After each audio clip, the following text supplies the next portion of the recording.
আসসালামু আলাইকুম, welcome to my YouTube channel everyone. Caramel pudding বানানো ভিডিওটা আপনাদের মাঝে শেয়ার করলাম।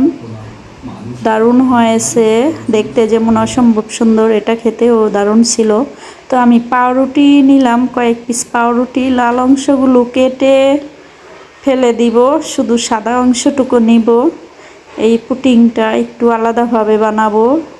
আর আগে পুডিং বানাইছি, তো ওইগুলোও শেয়ার করছিলাম, ওইগুলা অন্যভাবে বানাইছিলাম। তো এটা আমি একটু ভিন্নভাবে বানাবো। এটা পাউরুটি দিব।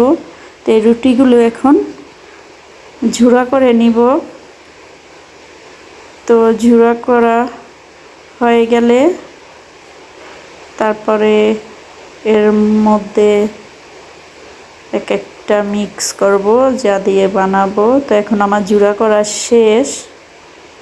তো এখন এইগুলো রেখে দিলাম। তো এখন আমি ক্রামিল বানাবো। যেই বাটিটায় সেট করব পুডিং, এটার মধ্যেই চিনি দিয়ে, এখানে 4 কাপের 1 কাপ চিনি দিয়েছি। এটা এখন ক্রামিল হয়ে গেছে, এখন নামিয়ে রাখছি সেট হবার জন্য। তো আগের থেকেই গাঢ় করে লিকুইড দুধ জাল দিয়ে নিয়েছিলাম। তার মধ্যে চিনি দিয়ে দিলাম 1/2 কাপের মতো। আপনারা বেশি মিষ্টি খেলে বেশি দিবেন। তো পাউরুটির গুঁড়াগুলো দিয়ে দিছি দুধের মধ্যে। তো এখন ডিম 3টা নিলাম মিক্স করে। তো এই ডিমগুলো এখন ঢেলে দিব। যেই দুধের মধ্যে পাউরুটি দিয়েছি, এর মধ্যে সামান্য লবণ দিয়েছি, আর চিনি দিলাম তো 1/2 কাপ। তো এখন এটা ভালোভাবে মিক্স করে নিব। এইভাবে মিক্স হবে না, তো আমি একটা জালির সাহায্যে মিক্স করে নিব। ওইটা ওই পিঠা ভাজার যেই জালি, ওইগুলো দিয়ে ভালোভাবে মিক্স করব। তো দেখতে পাচ্ছেন এই জালিটা নিয়েছি আমি। এটা দিয়ে মিক্স করলে তাড়াতাড়ি হয়ে যাবে মিক্স। বা আমার মিক্সার আছে, তো ওটা আমি নামাই নাই, তো এটা দিয়েই করলাম। তো মিক্সার করা শেষ। এখন আমি যে বাটির মধ্যে পুডিংটা বানাবো, ক্রামিলের মধ্যে ঢেলে দিলাম। তো এটা দেওয়া শেষ।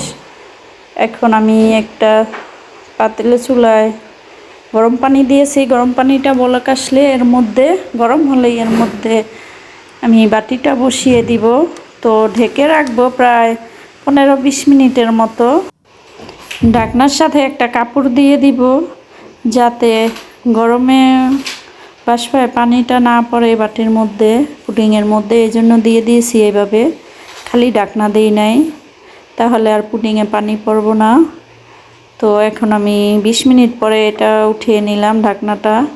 তো এখন একটা কাঠির সাহায্যে দেখব যে পুরোপুরি সিদ্ধ হয়েছে কিনা পুডিংটা। এখন দেখি হ্যাঁ, সিদ্ধ হয়ে গেছে। তো ঠিকঠাক মতোই হয়েছে। তো এখন আমি নামিয়ে নিয়েছি। তো নামানোর পরে প্রায় ঘন্টা খানিক ঠান্ডা করে নিয়েছিলাম ফ্যানের বাতাসে। তো তারপর আমি এটা একটা প্লেটে এইভাবে ঢেলে নিলাম। তো অনেক সুন্দরভাবে হয়েছে পুডিংটা। তো দেখতে মাশাআল্লাহ অনেক ভালো লাগছে। তো এটা খেতেও দারুণ টেস্ট ছিল।